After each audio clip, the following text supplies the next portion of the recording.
कल हम लोगों ने देखा था, ये भगवत गीता कल शुरू किया। और भगवत गीता में हम लोगों ने पहले देखा था किस प्रकार से भगवान जो है शंकराचार्य जी के जो एक श्लोक है उसके माध्यम में हमने सुना था, देखा था कि किस प्रकार से यदि कोई कुछ भगवत गीता में कुछ समय पढ़ता है या भगवत गीता का कुछ भाग पढ़ता है और प्रत्येक दिन गंगा जल का एक बूंद भी यदि पी लेता है और भगवान श्री कृष्ण की अर्चना करता है, पूजा करता है, आराधना करता है, तो उसको कभी भी यमलोक नहीं जाना पड़ता। या कहते हैं कि यमराज कभी भी ऐसे लोगों के बारे में कोई चर्चा नहीं करता। जो कृष्ण अर्चन करता है उसकी चर्चा यमराज नहीं करते, मतलब उनको विष्णुदूत लेके ही जाते हैं। तो कल हम लोगों ने देखा था किस प्रकार से इस भगवत गीता का अध्ययन कितना महत्वपूर्ण है, इसके बारे में हमने देखा था कि कैसे ये जो मनुष्य शरीर है ये बहुत दुर्लभ है और बहुत क्षण भंगुर है, कभी भी जा सकता है।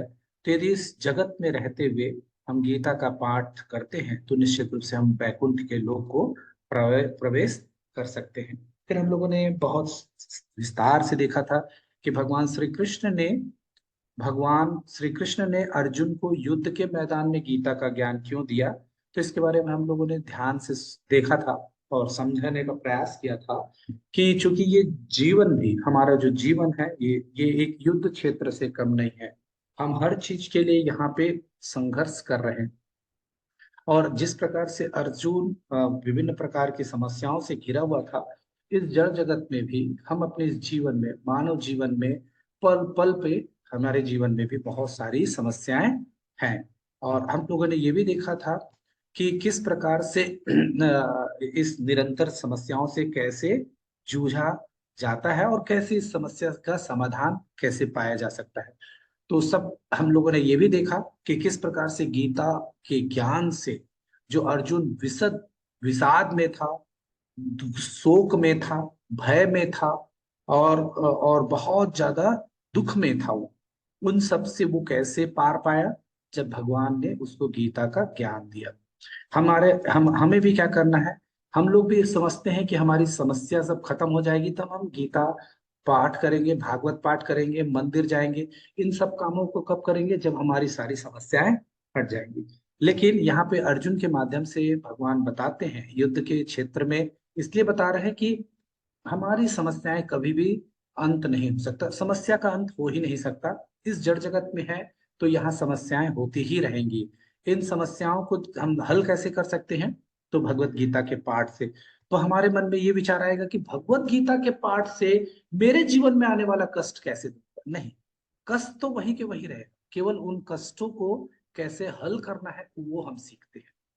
जैसे पानी गिरता है, उस पानी गिरने को हम रोक नहीं सकते, लेकिन छाता का उपयोग करके उस पानी की, बरसात के पानी को अपने शरीर से टच नहीं होने देते। तो इसी प्रकार से भगवत गीता के ज्ञान जब हमें हो जाएगा और हमारे जीवन में समस्या आएगा तो गीता के ज्ञान रूपी छाता को हम क्या कर लेंगे?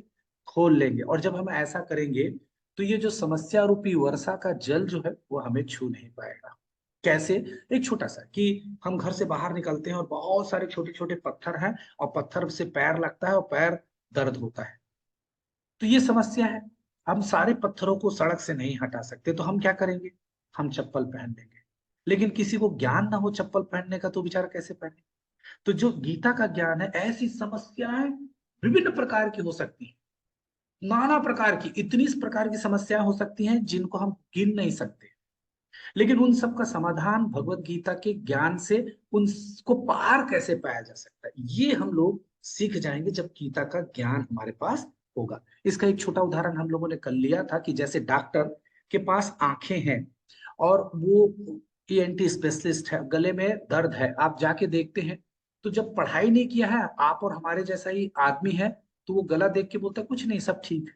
लेकिन 5 साल जब वो मेडिकल की पढ़ाई करता है तो गला देखते ही बोलता है नहीं नहीं नहीं, आपको तो इन्फेक्शन है और इस प्रकार का वायरल का इन्फेक्शन, और इसमें ये दवा लोगे तभी ठीक होगा, ये वो सब चीज जानता है। वही आंखें हैं, लेकिन वो जो देख रहा है उसमें चीजें अलग रूप से दिख रही है। क्यों? क्योंकि वो डॉक्टरी के ज्ञान से परिपूर्ण है। ऐसा ही जब हम भगवत गीता के ज्ञान से परिपूर्ण होंगे तो ये समस्या, जड़ जगत की जो समस्याएं हैं, उनको उनको हम बड़े आराम से उनके तत्व के रूप में समझ पाएंगे और उनसे कैसे पार पाना है ये हम समझ पाएंगे। तो ये यहीं पे हम लोगों ने यहाँ पे ये देखा था।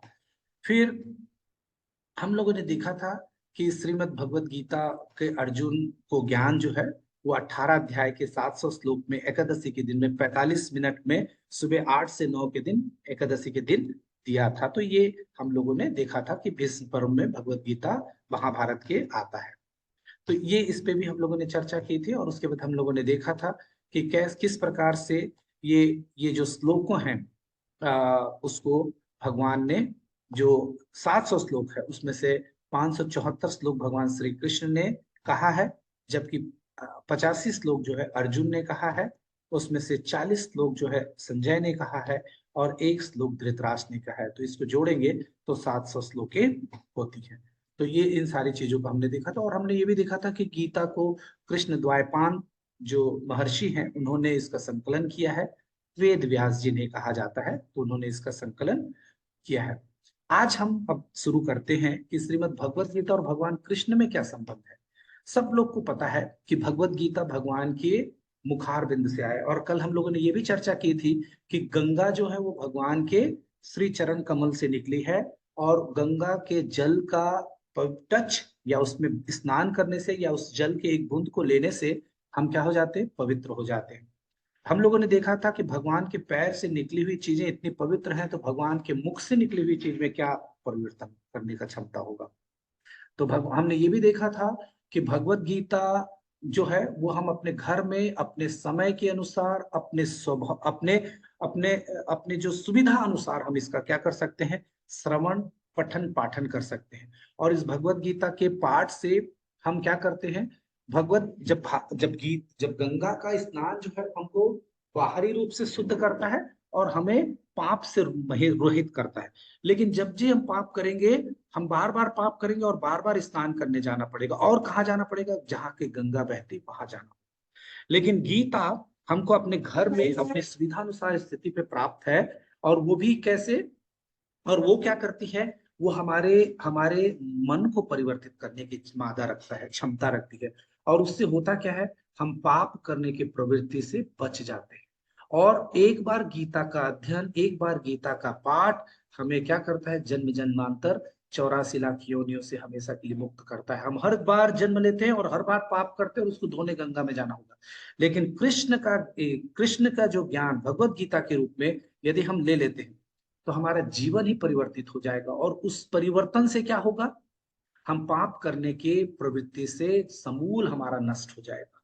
और जब हम हमारा जीवन क्या हो जाएगा, दैवी गुणों से युक्त हो जाएगा। और जब ऐसा होगा तो क्या होगा, हम भगवत प्राप्ति को प्राप्त कर लेंगे, भगवान के धाम को प्राप्त कर लेंगे। और फिर उससे फिर दोबारा हमें पाप मुक्त होने की आवश्यकता नहीं पड़ेगी। इतना चीज हम लोगों ने कल देखा था।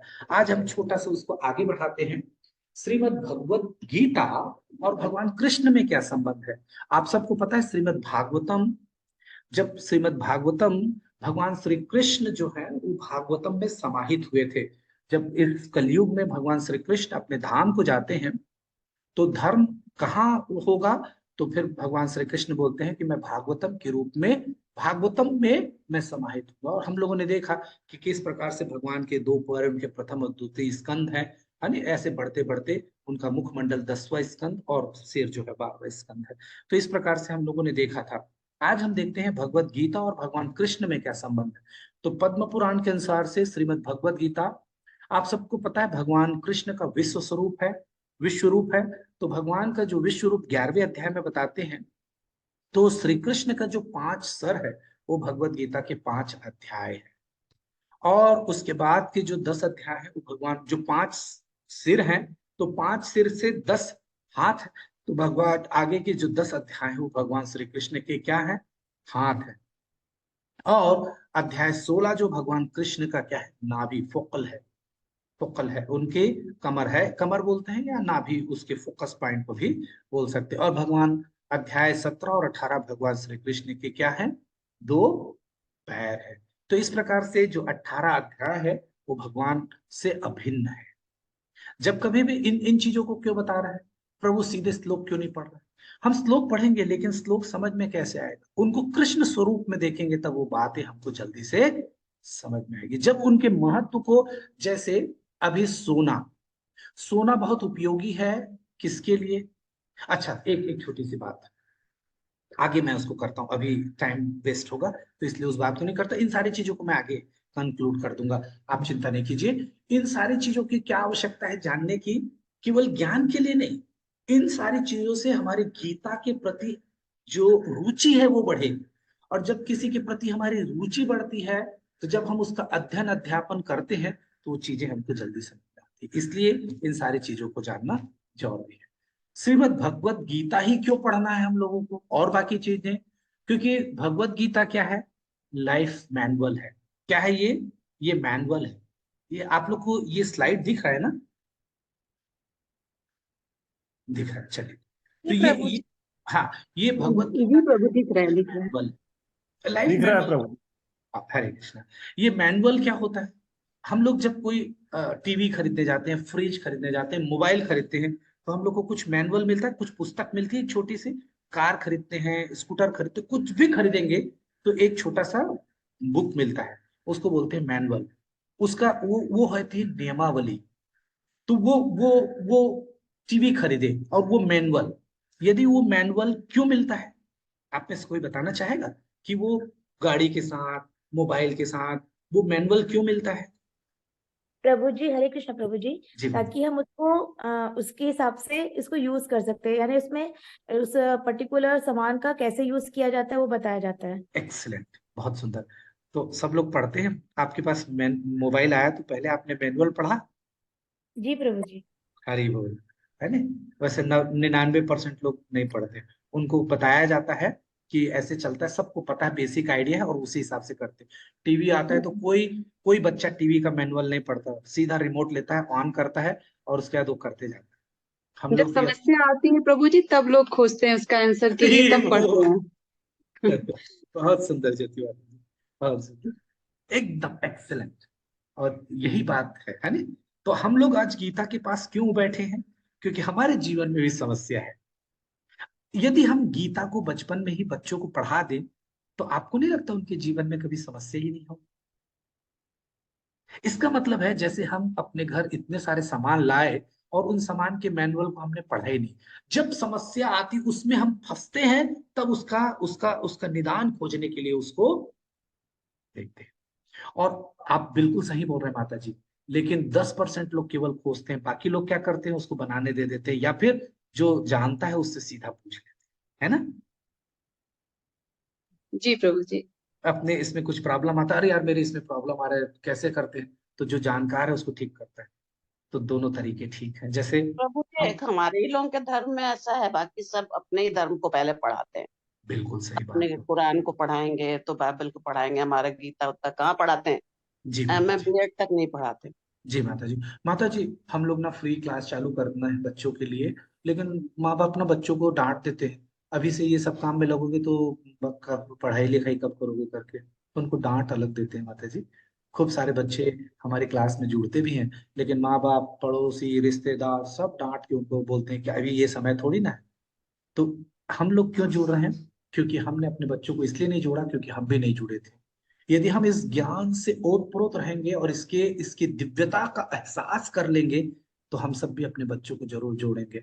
फिर एक बार हमारा बच्चा जुड़ जाएगा तो वो अपने बच्चों को जोड़ेगा। क्योंकि हम नहीं जुड़े थे, इसलिए क्या हो रहा है, हमने अपने बच्चों को दूर रखा है। जब तक जी, कुछ बोल रहे माता जी?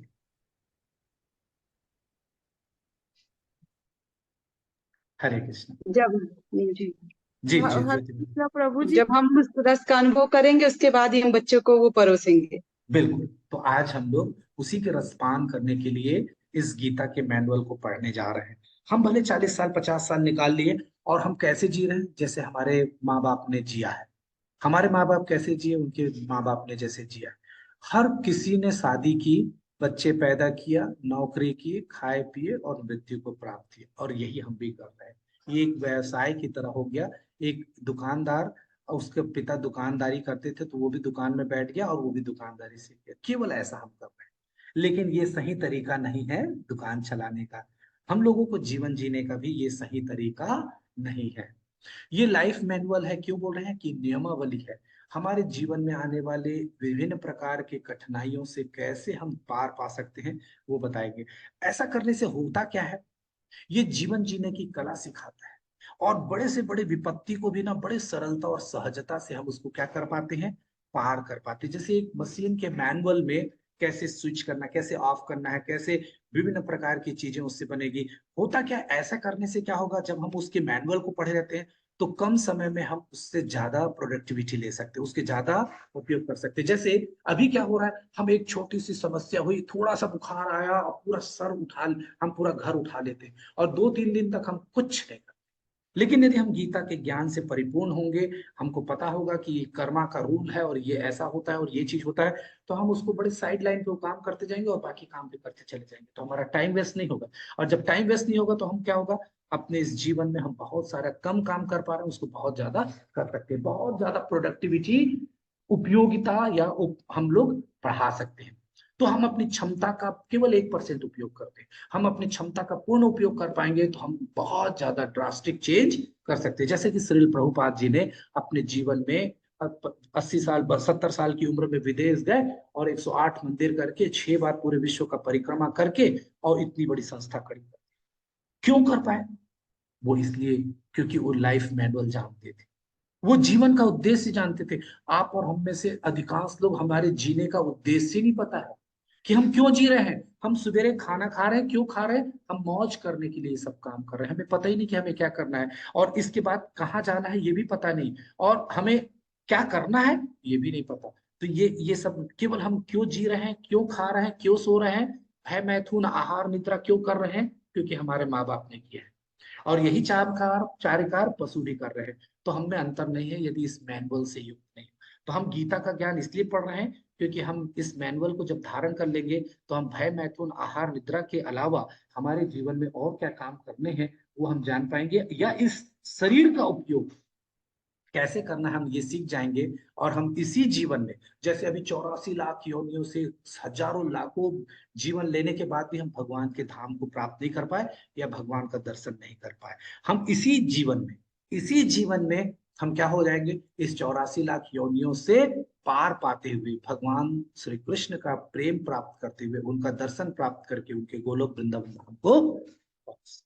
इसलिए हम भगवत गीता का पाठ कर रहे हैं। और हर मनुष्य का क्या है, उसका ये देखना कि मैं क्यों हुआ हूं, मेरे जीवने का क्या कारण है। और गौतम बुद्ध ने ऐसा किया और वो भगवान बन गए, बुद्ध के स्तर को प्राप्त करने, है ना। तो हम सब भी इस गीता के उपयोग से हम लोग भी यही करना चाहते हैं और हमारे जीवन में किसी प्रकार का शोक भय हानि कुछ नहीं होगा यदि हम इस मैनुअल को पढ़ते हैं। कुछ भी नहीं होगा, विश्वास मानिए। मैं आपको हर श्लोक के बाद बताऊंगा कि इससे हमारे जीवन में क्या परिवर्तन आएगा। देखिए, ऐसा श्लोक को यदि हम अपने जीवन में धारण करते हैं तो शोक आ ही नहीं सकता। ऐसा करने से हमारे जीवन में शांति आएगी। कौन सा? भोक्ताराम यप्तशाम सर्व लोक महेश्वरम सुहृदम सर्वभूतानाम शांति माम इच्छति। तो इस श्लोक को यदि हमने सीख लिया तो क्या हो जाएगा? शांति। कैसे? हमको पता चल जाएगा कि मैं भोक्ता नहीं, भगवान भोक्ता है और वो सर्व सारे लोगों के महेश्वर है और उनके लिए ही सारे यज्ञ और दान किए जाते हैं। जब इस बात का ज्ञान हो, मैं कंट्रोलर नहीं रहूंगा, मुझे किसी चीज को कंट्रोल करने की आवश्यकता नहीं होगी, मैं भगवान का दास हूं, बस इतना सीख गए और हर चीज में शांति शांति शांति है। तो हम लोग आगे देखेंगे कैसे उसमें पढ़। अब ये बहुत इंपॉर्टेंट, श्रीमद् भगवद गीता अध्ययन किसके लिए है? किसको पढ़ना चाहिए भगवद गीता?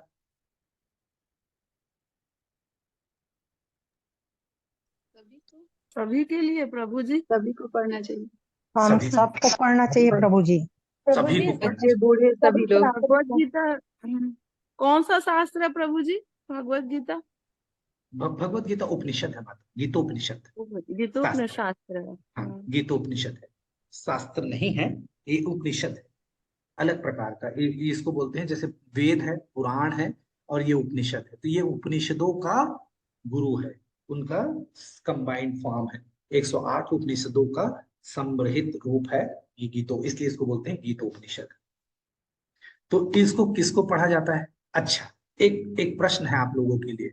कहीं पे कोई गाय है, कुत्ता है, बिल्ली है, आदमी है, पेशाब कर दिया और कहीं पे पानी जल है और सूर्य देव जब निकलते हैं तो क्या वो केवल जल को वाष्पीकृत करते हैं कि पेशाब को भी वाष्पीकृत कर देते हैं? एक कर लेते हैं। दोनों को कर साफ लेते हैं।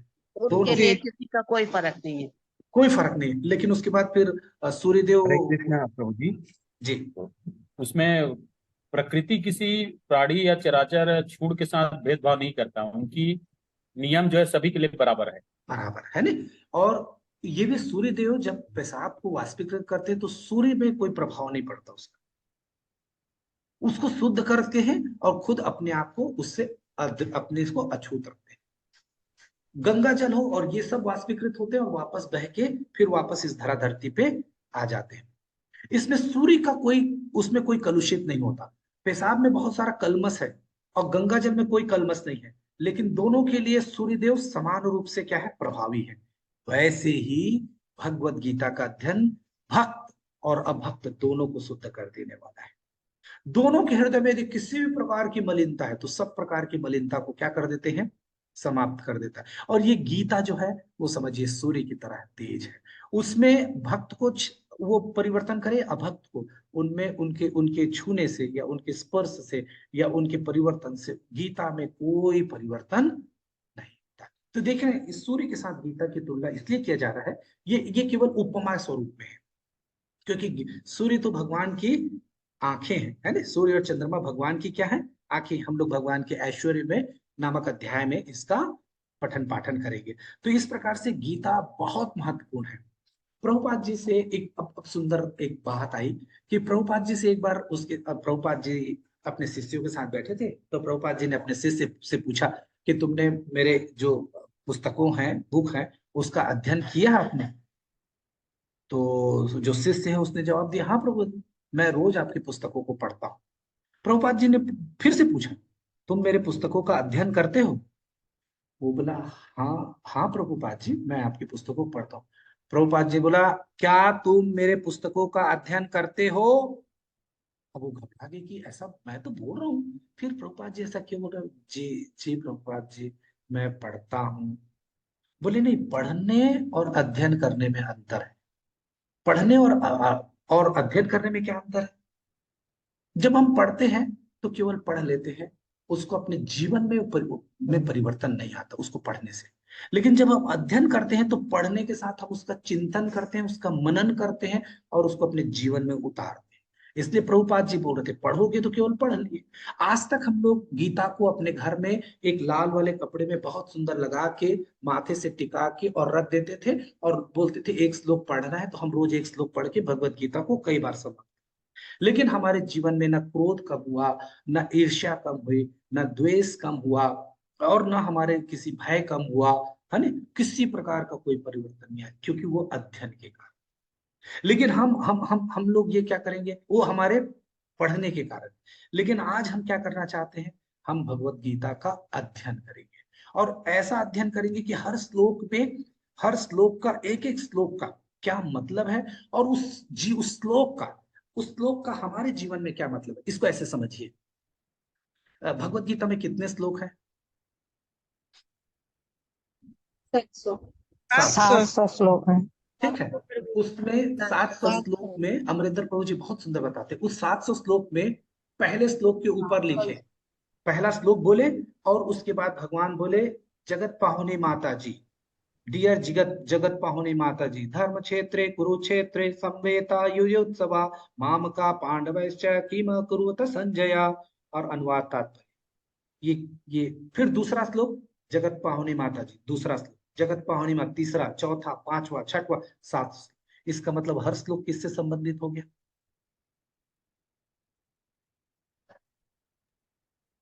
यदि सबसे ऊपर हम लोगों का नाम लिखा हो और सारे श्लोक एक के बाद एक लिखे गए तो वो 700 श्लोक किसके लिए हो गया? माता जी के लिए, है ना। जिनका मेरा नाम लिखा है तो वो क्या हो जाएगा? मेरे लिए। यदि बीना माता जी के नाम से लिखा है 700 श्लोक, पहले ऊपर बीना माता जी लिख के श्लोक, बीना माता जी श्लोक, बिना माता जी, तो ये 700 श्लोक किसके लिए हो जाएगा? मेरे लिए हो जाएगा। और यदि आपको राष्ट्रपति से एक प्रशस्ति पत्र मिलता है तो आप उसको क्या करते हैं? प्रधानमंत्री से मिलता है तो क्या करते हैं, गवर्नर से मिलेगा तो क्या करेंगे, मुख्यमंत्री से क्या करते हैं, उस प्रशस्ति पत्र को हरे कृष्ण प्रभु जी, सहेज के रखते हैं, फ्रेमिंग करके रखते हैं। है नहीं, और क्या करते हैं, उसको बार बार पढ़ते हैं, हाँ उसको बार बार देखने की इच्छा होती है, बार बार समझने की इच्छा होती है, और बार बार अपने पर गर्व अनुभव होता है। और यदि उसमें वैसा हम नहीं कर पा रहे हैं तो क्या होगा, लज्जा फील करेंगे। जैसे आपको साहस के लिए मिला है और कोई आया और बगल वाले को मार के जा रहा है, तो आप यदि उसको नहीं रोके तो क्या होगा, लज्जा फील होगा। अरे यार, मुझे राष्ट्रपति ने प्रशस्ति पत्र दिया है और इस छोटे से बच्चे को मेरे सामने मार रहा है और मैं उसकी रक्षा नहीं किया, तो लज्जा का अनुभव होगा कि नहीं। जी प्रभु। तो सोचिए, आज आज आज हम ये डिसाइड करेंगे, ये 700 श्लोक अर्जुन के लिए नहीं, ये 700 श्लोक मेरे नाम से, राधा मोहित श्याम दास, पहला श्लोक आपके लिए, दूसरा, तीसरा, ऐसे हम जितने लोग 98 लोग हैं, ये 700 श्लोक किसके लिए है, हम सब 98 लोगों के लिए लिखा। अब ये 98 लोगों को एक एक श्लोक ऐसे लिख के दिए हैं, तो क्या करना है हम लोगों को, इनको सबको क्या करना है, जैसे कि राजराजेश्वरी माता जी के जो प्रभु जी हैं, उन्होंने बहुत सुंदर दिया, उसको हम क्या करते हैं, संरक्षित करके रखते हैं, बहुत सुंदर उसको फ्रेम करके रखते हैं। तो ये 700 पेज को हमको क्या करना है, फ्रेमिंग करके रखना है। और क्या करना है, उसको बार बार उसका अवलोकन करना है, और बार बार देखना है कि मैं ये काम कर रहा हूं कि नहीं कर रहा हूं, ये भगवान ने मेरे लिए लिखा है तो वास्तव में मैं इस काम को कर रहा हूं कि नहीं कर रहा हूं। यदि नहीं कर रहा हूं तो क्या होगा, मुझे क्या फील होना चाहिए, लज्जा फील होगी। और लज्जा फील होगा तो क्या होगा, हमारा जीवन में यदि हम इनको अपने जीवन चरित्र में उतार लेंगे तो क्या होगा, हमारा जीवन सुधर जाएगा, इसलिए रिवीजन जरूरी है। हम दैवी गुण से क्या होते जाएंगे, हम दैवी गुण से युक्त हो जाएंगे। ऐसा क्यों होगा, ऐसा क्यों होगा, एक छोटा उदाहरण दे रहा हूं, सारा चीज एक बार में क्लियर हो जाएगा। कोयले की खदान देखा है आप लोगों ने कभी, या कोयले का खदान हो सकता है ना देखे हो, गटर तो देखा है, गंदा स्थान तो देखा है जहाँ पे बहुत सारा कचरा रहता है, प्रभु जी हमने देखा है कोयले का देखा ना। खदान। आप ऐसे जगह पे जाते हैं, एमएमटीसी में देखा। जी, आप ऐसे जगह पे गए और वापस आएंगे तो क्या होगा आपके साथ, चाहे कोयले खदान में जाएंगे या गटर में जाएंगे या गंदे स्थान पे जाके वापस आएंगे तो क्या होगा, खुद गंदगी गंदे हमारे ऊपर चिपक जाएगी। खुद आपने गंदे हो कुछ छुआ, उसमें से कुछ नहीं छुआ, आपने कुछ चाहा भी नहीं था, लेकिन फिर भी क्या हुआ, गंदे हो गए। चिपक गई। और आप रोज सवेरे मंगला आरती में जाएंगे और मंदिर जाएंगे जहां खूब सुंदर सुंदर धूप दीप जलता रहता है, खूब सुंदर सुंदर फूलों का श्रृंगार भगवान के रहता है, और उन फूलों को उन जगहों से होके आएंगे अगरबत्ती और धूप दीप से, तो वैसे जगहों से जब आप हम आएंगे तो क्या होगा, हमारे जीव हमारे शरीर से क्या आएगा, खुशबू। हमने कुछ किया क्या, नहीं। हमारे केवल वहां जाने मात्र से सीखे हमारे जीवन में परिवर्तन आ गया। ऐसे ही जैसे हमारे शारीरिक, मैंने ये शारीरिक एग्जाम्पल क्यों दिया, तुरंत समझ में आता है। तो जैसे हम अच्छे जगहों पे जाने से हमारे शरीर से अच्छी खुशबियां आती हैं, ऐसे ही जब हम इन 700 श्लोकों को अपने दिमाग में बैठा लेंगे तो हमारे जीवन में क्या होगा, परिवर्तन आ जाएगा। और जब वो परिवर्तन आएगा तो क्या होगा, हम दैवी गुण से क्या हो जाएंगे, युक्त हो जाएंगे। अब जब दैवी गुण से युक्त होंगे तो हमारे मुखारबिंद से क्या निकलेगा, हमारे मुख से गंदी वाणी। आपने कभी देखा पुलिस वाले लोग को क्यों गाली बकना पड़ता है, क्योंकि वो दिन भर किनकी संगति कर पाते हैं बेचारे, चोर उचक्के बदमाश। तो उन लोगों को वो सीधी बात नहीं मानते, तो उनको क्या करते हैं, वो बार बार गाली देते हैं। तो उनकी आदत तो स्वभाव में आ जाता है, तो बेचारे ना चाहते हुए भी कहीं जाते हैं तो क्या निकल जाता है उनके मुंह से, गाली निकल जाती है। तो इसी प्रकार से यदि हम इन दैवी हमारे हमारे मन में जो रहेगा वो हमारे मुख से निकलता है। तो हम यदि इस दैवी गुणों से युक्त रहेंगे तो हमारे सारे जगहों से क्या होगा, वो दैवी जो चेहरा है, वो दैवी गुण जो है वो हर जगहों से क्या होगा, परिलक्षित होगा। हमारी वाणी से वो दैवी गुण, वो दैवी लक्षण परिलक्षित होगा, और इससे क्या होगा, सभी लोग क्या होंगे, बहुत प्रसन्न होंगे। और ऐसे करने से क्या होता है, भगवान बहुत प्रसन्न होते हैं। कोई कोई प्रश्न है, या ये ठीक है, आप इसमें से कोई,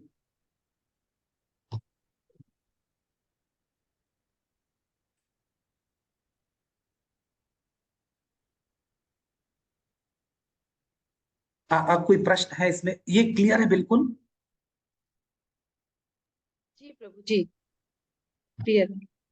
चलिए तो हम लोग आगे बढ़े। जी। चलिए तो हम लोग आगे बढ़ते हैं।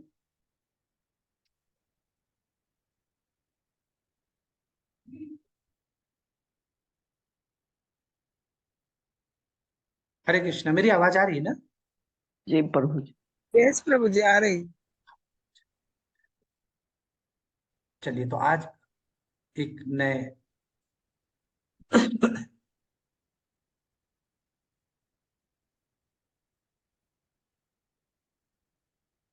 हरे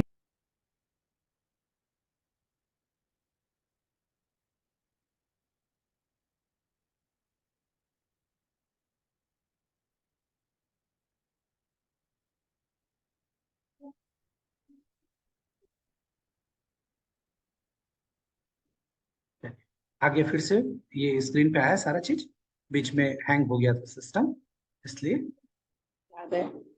है ना। तो अब देखिए, ये हम लोग यहाँ पे थे। अब ये पढ़ना, और हम लोगों ने देखा कि पढ़ने और अध्ययन करने में क्या अंतर है, ये बिल्कुल क्लियर हो गया है ना। अब देखिए, एक छोटी सी बात मैं आप लोगों के बीच में रख रहा हूँ। एक बार एक जंगल है, और जंगल में चंदन की लकड़ियां हैं, और वहां आदिवासी रहा करते थे। तो उनको खाना बनाना रहता था, तो वो क्या करेंगे? वो क्या करते थे? वो चंदन की लकड़ी काटे, और उससे क्या कर लेते थे? वो जला के उससे क्या कर लेते थे? खाना खाना बना बना। लेते। अब सोचिए, चंदन की लकड़ी से खाना बना रहे थे। तो एक शहर से एक आदमी वहां गया, और उसने बताया कि आप क्या कर रहे हो, आप क्या कर रहे हो? इस चंदन की लकड़ी, ये तो बहुत मूल्यवान है और बहुत अद्भुत है। यदि आप इसको शहर में बेचते हैं, तो आप इससे इतना पैसा पा लेंगे कि केवल आपके ईंधन की पूर्ति नहीं, आपके जीवन के सारे प्रकार की समस्याओं का अपने आप क्या हो जाएगा?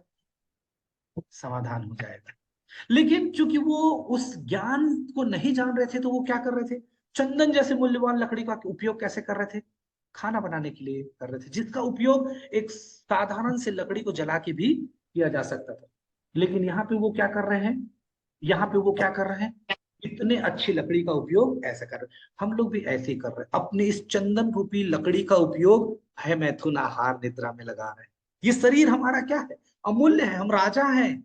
आप सोचिए, मनुष्य तन बहुत मुश्किल से मिलता है, और आप सोचिए, राजा क्यों बोल रहा हूं? कुत्ते को देखिए कहाँ मिलता है बेचारे को, जो आते जाते दो चार लात मार के चला जाता है। जो दिया वो कभी भेद नहीं करता कि ये सड़ा है कि ये गला है, इसमें कीड़ा लगा है, ये दिन का है कि रात का है, कि पका है कि कच्चा है, कुछ। सारे 84 लाख योनियों में मनुष्य के अलावा सारे लोगों की ये भोग योनि है, और उनको कुछ नहीं करना पड़ता। हमको ये इतना सुंदर यदि मनुष्य तन मिला है, यदि हम इसका सदुपयोग करें, तो हम क्या से क्या कर सकते हैं? तो यहाँ पे एक व्यक्ति ने जब उसको समझाया, तो ये एक व्यक्ति कौन है? भगवान श्री कृष्ण की गीता। यदि गीता का ज्ञान हो जाता है, तो जैसे उस व्यक्ति ने उस आदिवासियों को समझाया कि तुम ऐसे मत करो, इसका ये मूल्य बहुत है, और तुम ऐसे करो, वैसे ही भगवान भगवत गीता एक व्यक्ति के रूप में हमारे इस देह रूपी चंदन की लकड़ी का उपयोग सदुपयोग करना सिखा रहे हैं। एकदम क्लियर है इसमें? जी प्रभु जी। जी प्रभु जी। एकदम सिंपल बात है ना, कितना और अद्भुत है ना ये बात, कि यदि हमें ज्ञान नहीं है, तो हम जब भगवान वो जो गीता का ज्ञान है, उस ज्ञान से परिपूर्ण हो जाएंगे, तो इस शरीर का हम अभी दुरुपयोग कर रहे हैं।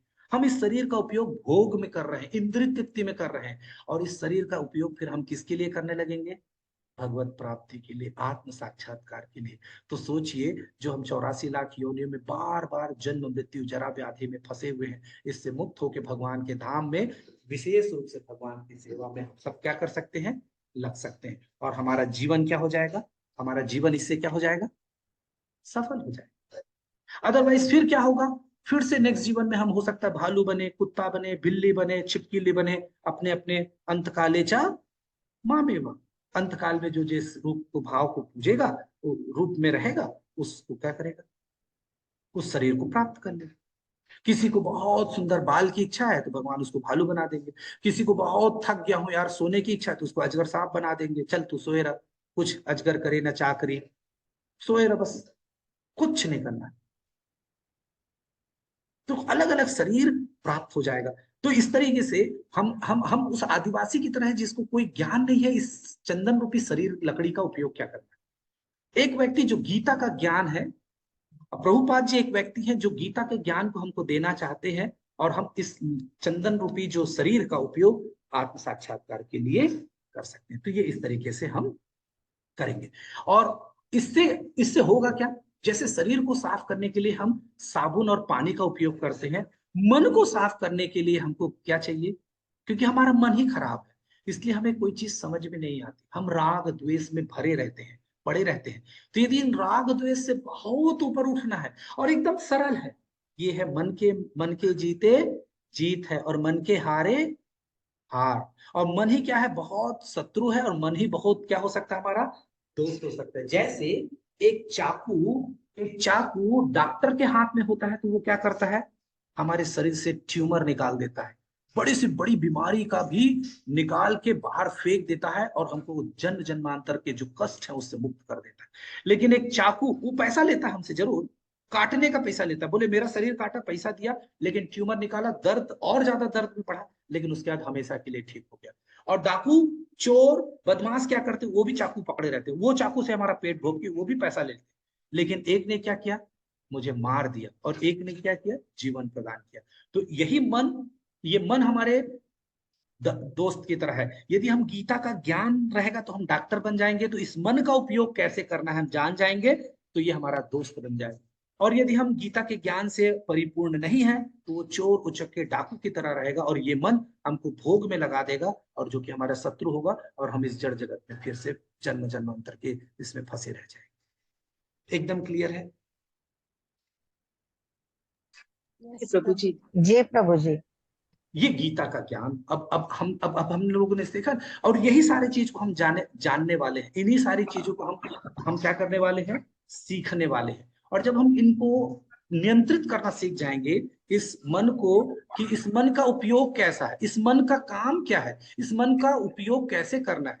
जैसे एक माँ को अपने बच्चे का उपयोग कैसे करना है जानती है, तो उससे सब काम करवा लेती है। लेकिन यदि नहीं जानती तो बच्चा वो बदमाश निकल जाता है, उससे कुछ काम नहीं कर पाती, वो घर में तंग करने लगता है। और माँ जानती है बहुत तंग करता है, तो उसको सही समय सही काम में लगा देती कि ये करके लिया बेटा, उसको बाहर घूमने का शौक, तो बोले जा सब्जी लिया, वो घूम के सब्जी ले आया। तो इस प्रकार से उसका उपयोग करना हमको आना है। हमारे पास ये मन को हम फेंक नहीं सकते, काट नहीं सकते, इस मन को सही जगह, सही समय पे, सही काम पे लगाना है। और जब ऐसा करेंगे तो क्या हो जाएगा, हमारा जीवन सफल हो जाएगा। बस इतना ही है। हम चूंकि अपने मन को कहीं और केंद्रित करके रखते हैं, इसलिए हम दुख पाते हैं। इस मन को हम अपने और भगवान की सेवा में लगाएंगे। कैसे, इस मन को कैसे करना है, वो उसी को हम लोग सीखने वाले हैं। चलिए, भगवत गीता को कितनी बार पढ़नी चाहिए? एक नया चीज पिछले बार हम लोगों ने देखा था, और आप लोग को याद हो तो सुभाष चंद्र प्रभु जी जो रोहतक से जुड़ते थे, वो इसके बारे में बताया था। आप लोग को याद है इसके बारे में? पुराने लोग जितने लोग जुड़े हैं, है नहीं, वो इस्कॉन गए थे और वहां से ये फोटो खींच के भेजे थे। हम सब पहली बार यदि भगवत गीता पढ़ेंगे तो हमको कैसा लगेगा? हमें ऐसा लगेगा जैसे एक अंधे व्यक्ति को केवल पढ़ना रहता है ना, वैसा वैसा रहेगा, कि केवल पढ़ेंगे और हमें कुछ समझ में नहीं आएगा। कि हमको केवल इतना समझ में आएगा कि अच्छा, दुर्योधन के पिता धृतराष्ट्र हैं, है ना, उनके पिता भीष्म हैं, और ये पांडु है। कैसे नहीं आप? हरे कृष्णा। बाकी लोग को आवाज आ रही है क्या? प्रभु जी, ये जी भी प्रभु जी, फिलॉसफी आ है रही है। गीता। आ रही है प्रभु जी, आ रही है। आ रही है, आवाज आ रही है। आ रही है फिलोस प्रभु जी। गीता ये फिलॉसफी है प्रभु जी। अब आप ही नहीं दिख रहे प्रभु जी।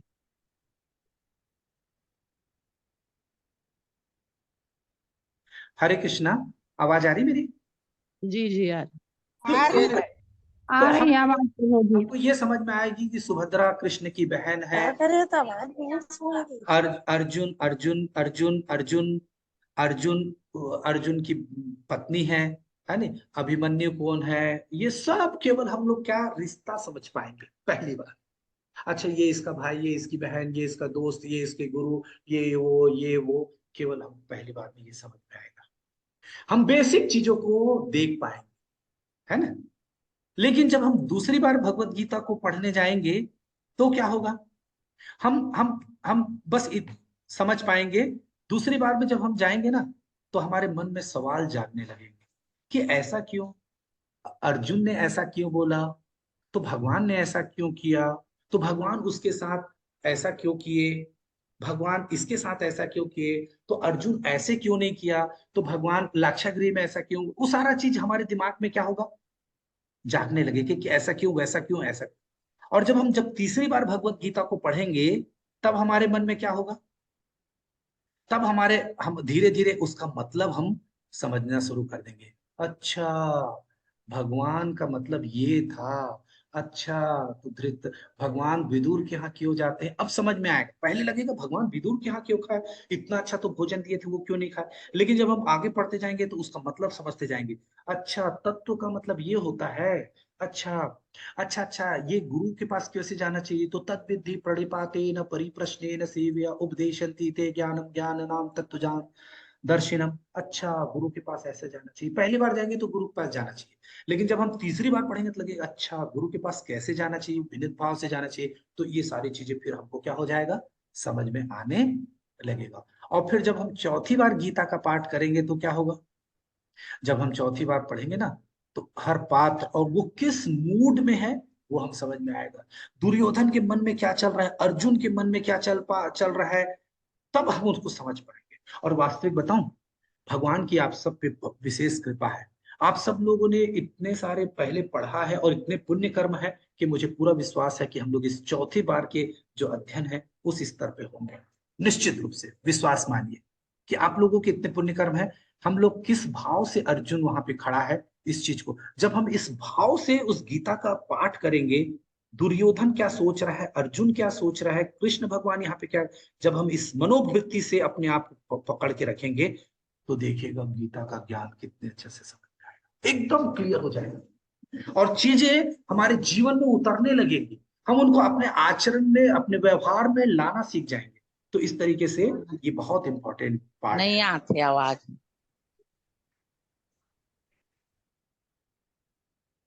हरे आ रही है प्रभु जी। हरे कृष्ण। जब हम पांचवी बार गीता का पढ़ेंगे, तो हमको लगेगा कि हम खुद कुरुक्षेत्र में खड़े हैं। अब मैं स्वयं, आप अपने को पता नहीं अर्जुन कैसे नहीं आती आवाज। हम लोग अपने आप को किस रूप में देखेंगे, जी आ रहा है, आवाज आ रहा है। हम लोग अपने आप को अर्जुन के रूप में देखेंगे, या हम भीष्म के रूप में देखेंगे, या कृष्ण के रूप में, या दुर्योधन के, दुशासन। हमारा मनोवृत्ति जैसा होगा, हमको खुद को लगेगा कि अब मैं युद्ध के स्थान पे खड़ा हूँ और सब चीज मेरे सामने हो रहा है। अरे ये तो यहाँ से अर्जुन आ रहे, इधर से ये आ रहा है, इधर से वो, और सारी चीजें क्या हो जाएंगे, हमको दिखने लगेगी। सारी प्रकार के हमारे मन में अलग अलग प्रकार की कल्पनाएं होती जाएंगी। ये देखिए, और जब छठी बार पढ़ेंगे तो ऐसा लगेगा कि हम क्या कर रहे हैं। जब हम छठी बार पढ़ते हैं तो हमको कैसा लगेगा, हम गीता पढ़ते तब ऐसा नहीं लगता कि हम पढ़ रहे हैं, ऐसा लगता है कि कोई हमें बता रहा है। हम उन चीजों को अनुभव कर पाएंगे। और जब सातवीं बार पढ़ेंगे गीता, तब क्या होगा, तब हम अर्जुन बन जाते हैं।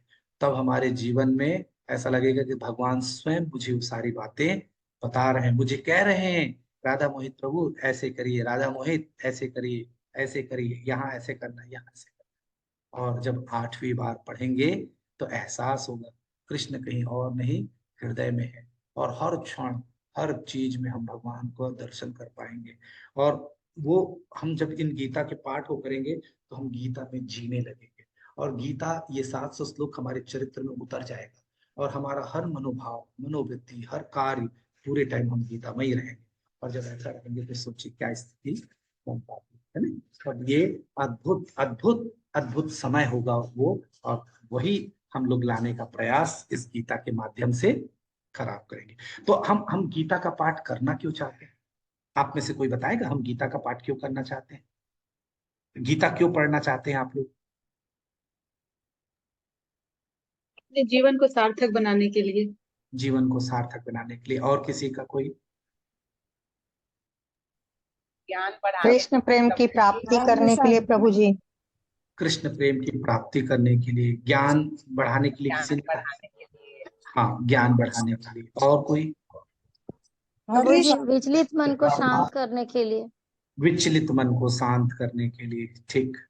शांति को, कृष्ण प्रेम प्राप्ति के लिए प्रभु जी। जी कृष्ण जी, को जी माता जी। कृष्ण का प्रेम प्राप्त करने के लिए। भगवान के प्रेम को प्राप्त करने के लिए। और कोई? हरे कृष्ण सही सही और गलत प्राप्ति ना हो जाएगी प्रभु जी। भेद हमें समझ। अपने जीवन के अंतिम लक्ष्य और हमारा जीवन का लक्ष्य हरे क्या है, कृष्ण हमारा प्रभु जी। उद्देश्य क्या है, भगवान एक के एक साथ हम अपना संबंध बनाने के लिए भगवान की सर्वोच्च व्यक्ति की गतिविधियां हरे और कृष्ण एक प्रभु एक जी। एक एक करके एक एक करके हमारा एक एक संबंध रेणु बनाने माता जी बोल के रही लिए है। एक एक करके जीवन रेणु को माता सार्थक जी। बनाने के एक मिनट रेणु माता जी बोल रही, एक एक करके बोलेंगे तो सबकी बात सुन लेंगे। सब लोग एक साथ बोलेंगे तो किसी की बात समझ में नहीं आएगी। यानी रेणु माता जी बोल रही जी, रेणु माता जी। हरे कृष्ण सभी को सादर प्रणाम। प्रभु जी, हमारा गीता का पाठ इसलिए भी करना चाहिए क्यों हमारे जानने के लिए कि हमारे जीवन का असली मकसद क्या है, हमारा उद्देश्य क्या है, हमारे जीवन का हरी लक्ष्य क्या है। हरी बोल। जीवन जीवन का उद्देश्य क्या है? बहुत सुंदर। एक लाइन में और बोलिए, एक एक शब्द में। राजराजेश्वरी माता जी हाथ हैंड रेस कर सकते हैं आप लोग, तो मैं एक एक को उठा बोलते जाऊं। जी राजराजेश्वरी। हरे कृष्ण प्रभु जी। भगवान प्रभु जी, प्रभु की शरण प्राप्ति के लिए, उनके चरणों का दास बनने के लिए। शरणागति के लिए, भगवान की सेवा करने के लिए। और कोई? हरे कृष्ण प्रभु जी, दंडवत प्रणाम। जी जी 84 लाख योनियों में जो हम बार बार आते जाते हैं, उससे हमें मुक्ति भी मिलती है और कृष्ण प्रेम भी प्राप्त होता है अगर हम भगवत गीता पढ़ते हैं, और ज्ञान भी मिलता है। हरि बहुत सुंदर। और कोई? हरे कृष्ण प्रभु जी। जी प्रभु जी जी, भगवत गीता पढ़ने से सबसे पहले तो हमें धर्म और अधर्म के बीच में भेद पता चलता है, और जितना ही हम धर्म को समझेंगे भगवान के उतना ही और हम आकृष्ट होंगे। तो भगवान से प्यार होता जाएगा, आनंद आएगा भगवान की सेवा करने में, हर चीज को समझने में। इसलिए भगवत गीता पढ़ना जरूरी है। अनामिका माता जी बहुत बहुत धन्यवाद। बहुत दिन बाद आपकी आवाज सुन, बहुत अच्छा लगा माता जी। भगवान की कृपा बनी रहे। हरे कृष्ण। हरे हरे कृष्णा। सुभद्रा माता जी बिल्कुल जी माता जी।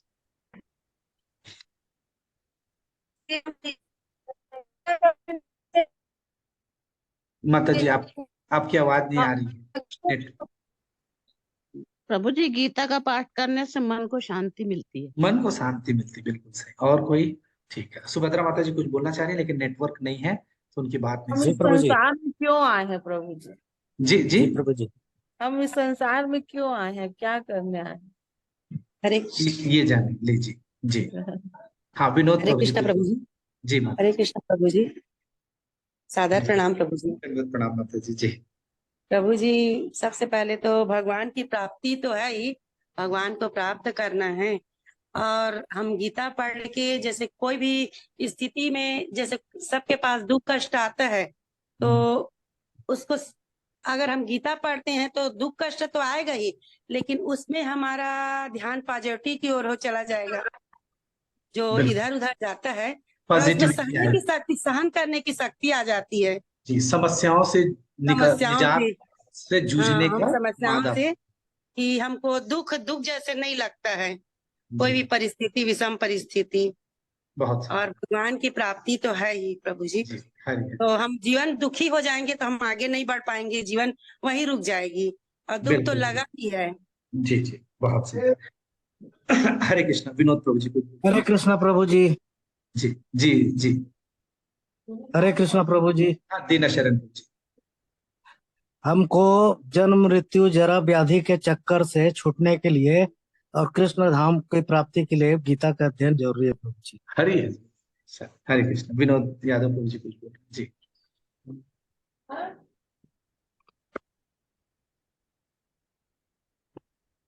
हरे कृष्णा। विनोद प्रभु जी शायद नेटवर्क नहीं है क्या विनोद प्रभु जी? हरे कृष्णा। विनोद यादव प्रभु जी। हरे कृष्णा प्रभु जी। कुछ बोलना चाह रहे थे जी। हरे कृष्णा प्रभु जी। जी प्रभु जी बोलिए। आवाज आ रही प्रभु जी? जी आ रही जी, आप बोलिएगा। जी प्रभु जी, सभी लगभग सही उत्तर दे रहे। हमारे व्यक्तित्व में और अस्तित्व में जो नकारात्मक ऊर्जा समय समय पर देश काल और परिस्थिति के अनुसार आती है, वो दूर होती है। हमारे व्यक्तित्व में और अस्तित्व में सकारात्मक ऊर्जा का संचार होता है, हमारा आत्मबल बढ़ता है और हम अपने कर्तव्य पथ पर निडर और निश्चिंत होकर आगे बढ़ते हैं। हरि हरि हरि हरि बोल है ना, सारे उत्तर सही।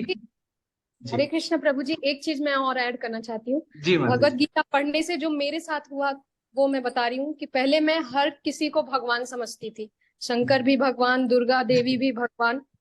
लेकिन जब भगवत गीता पढ़ी तो समझ में आया भगवान कौन है और देवी देवता में क्या फर्क है, भगवान में क्या फर्क है। ये मेरा प्रैक्टिकल बात है प्रभु जी, सही बात, हमारे साथ भी ऐसे ही।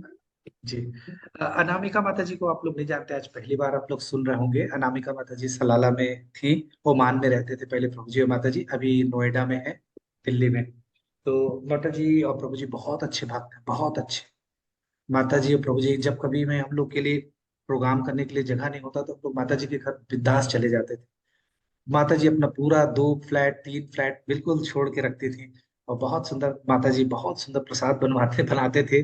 माता जी भी बहुत सुंदर प्रसाद बनाती, खूब सुंदर। हम लोग वहाँ पे भजन कीर्तन कथा और प्रसाद करते थे, माता जी के खूब खूब प्रसाद।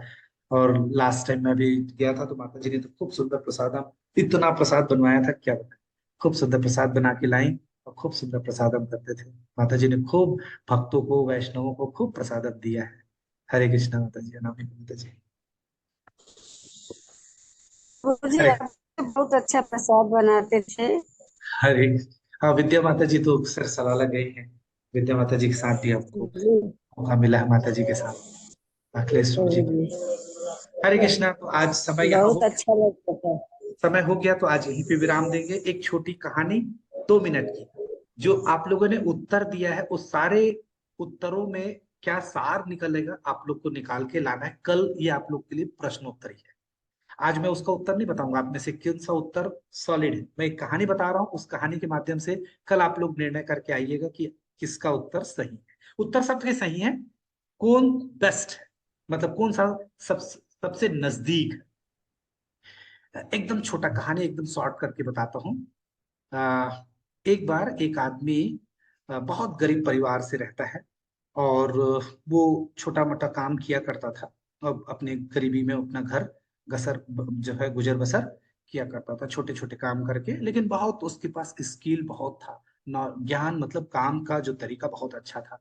एक बार उसके राज्य में राजा एक मुसीबत में फंस जाते हैं, और उस मुसीबत से बड़े बड़े विद्वान सब लोग प्रयास करते हैं, लेकिन उससे राजा को उस समस्या से उस काम से निजात नहीं दिला पाते। ये बात जब इसके पास आती है, इस गरीब के पास, तो ये इसको बुलाया जाता है कि तुम बहुत अच्छा जानते हो, करके देखो और हो सकता है राजा जी इस मुसीबत से निकल जाए। और वो उसने सही में उस काम को इतने अच्छे से करता है कि राजा का वो प्रॉब्लम सॉल्व हो जाता है। और राजा उससे पूछते हैं कि तुमको क्या चाहिए।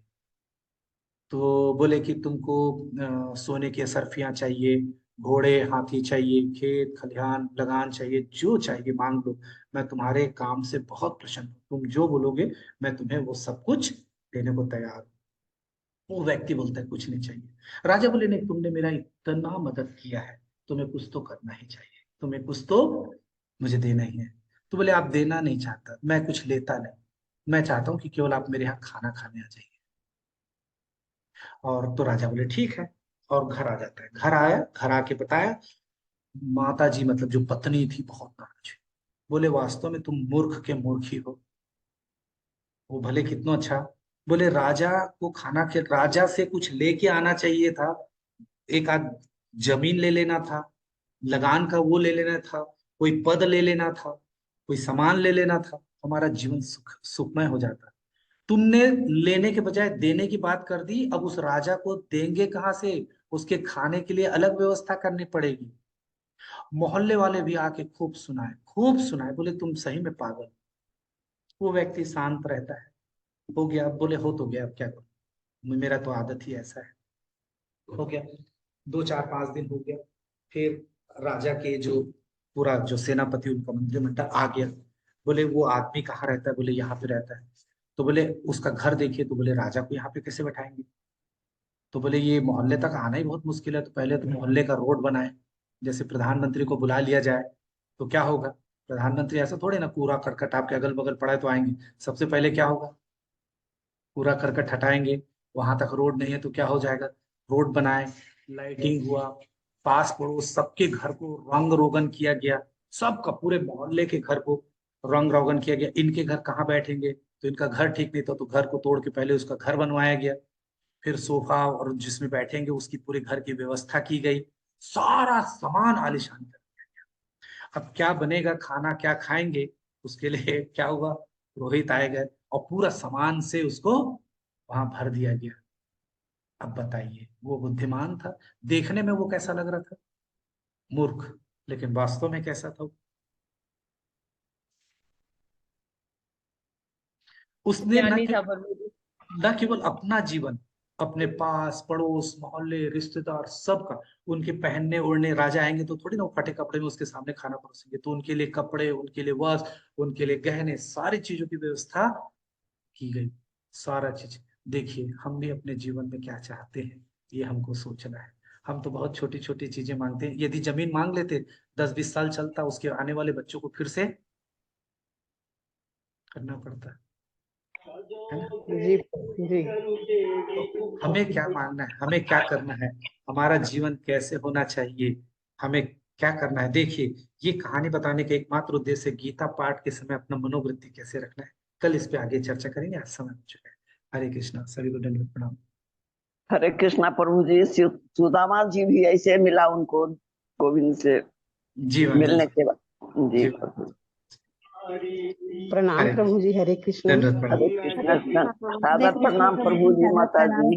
हरे कृष्ण प्रभु, हरे कृष्ण प्रभु जी, भगवत गीता पंचांग ग्रंथराज प्रणाम। की जय। शिलाय प्रभुपाद की जय। श्री गुरुदेव अनंत कोटि वैष्णव की निताय गौर सीताराम जी कल्पतरु।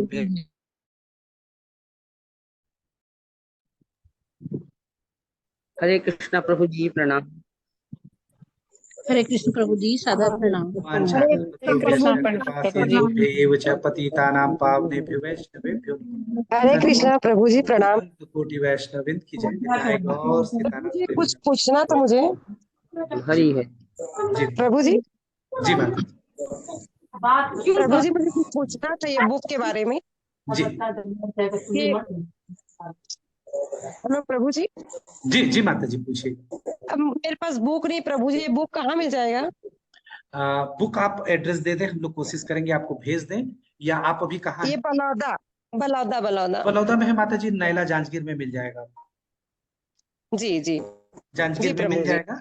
और नहीं तो जी वैष्णवी की मम्मी के पास होगा तो एक वो किशोरी माता जी से आप देखिएगा, यदि उनके पास एक्स्ट्रा होगा तो वो दे देंगी। और नहीं तो जी जांजगीर में आपको मिल जाएगा। जांजगीर में आपको नंबर चाहिए होगा तो मैं दे दूंगा, उससे संपर्क करके आप ले सकते हैं। और चूंकि हम लोग भेजेंगे तो थोड़ा समय ज्यादा लगेगा, भाई कुरियर जी करेंगे। जी, मैं यही कर लूंगी पता उनसे। जांजगीर में है जी माता जी। जी जी प्रभु जी, जी सादर प्रणाम। हरे कृष्णा। ठीक है, जी सब लोग के लिए एक साथ प्रार्थना करते हैं, सब लोग स्वस्थ रहें, सुरक्षित रहें, हरे सब कृष्ण प्रभु जी, सादर दंडवत प्रणाम। सबका जीवन मंगलमय हो। सबके लिए हम लोग पहले प्रार्थना करते हैं। सबके बच्चों के लिए पढ़ाई पढ़ाई के, उनके व्यवहार, उनकी नौकरी, उनकी शादी, उनके लिए भी प्रार्थना करते हैं। जितने लोग जुड़े हुए हैं और उनसे जितने लोग जुड़े हुए हैं, सब परिवार स्वस्थ सुरक्षित मंगलमय जीवन के लिए हम लोग प्रार्थना। हरे कृष्णा हरे हरे कृष्णा कृष्णा कृष्णा हरे कृष्णा हरे कृष्णा हरे राम हरे, हरे राम हरे राम हरे राम, राम राम हरे हरे, हरे कृष्णा हरे कृष्णा कृष्णा हरे हरे, हरे राम हरे राम, हरे राम राम हरे राम कृष्ण हरे हरे, हरे राम राम राम हरे हरे। हरे कृष्णा प्रभु जी, प्रणाम। हरे कृष्णा सभी। हरे कृष्णा प्रभु जी, सादर प्रणाम। किसी का कोई प्रश्न है?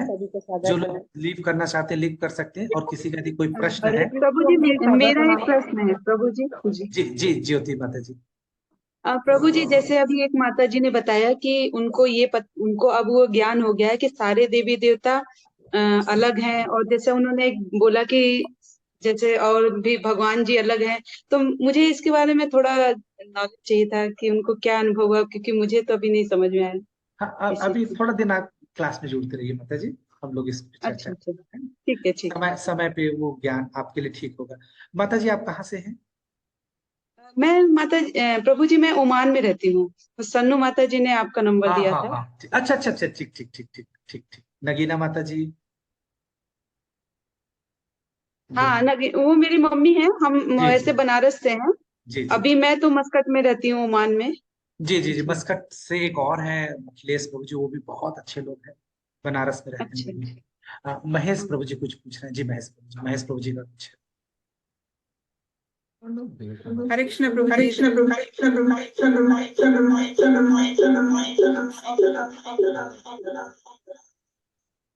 सॉरी प्रभु जी, माफी चाहती हूँ। हरे कृष्ण। वेरी नाइस क्लास प्रभु, नाइस एक्सप्लेनेशन और बहुत अच्छा था क्लास। बहुत आया प्रभु जी, कुछ डाउट्स नहीं, कुछ नहीं, बहुत क्लियरली आपने समझाया। वेरी इंटरेस्टिंग क्लास प्रभु जी। बस this is my first class, ये मेरा पहला क्लास है। जगत पावनी माता जी ने मुझे जोड़ा था इसमें, अरे बहुत अरे, अच्छा। ये आप लोग का आशीर्वाद है माता जी। आप लोग जो विश करते हैं, प्रार्थना करते हैं, आशीर्वाद देते हैं, उसी से संभव है माता जी। हम लोग में तो क्षमता ही नहीं। नहीं प्रभु जी, आपको आपसे सीख रहे, बहुत अच्छा लगा प्रभु। पहले क्लास से बहुत इंप्रेशन था प्रभु जी, बहुत इम्प्रेसिव था और बहुत मतलब छोटे छोटे शब्द बहुत अच्छे से समझाया। पहली क्लास ये, अगर इसके पीछे के जो जितने क्लास हुए इसका रिकॉर्डिंग मिलता तो बहुत अच्छी थी प्रभु जी। माता जी आज याद दिलाया था तो मैंने रिकॉर्डिंग के लिए ऑन किया है। मैं देखता हूँ आप इससे पहला क्लास भी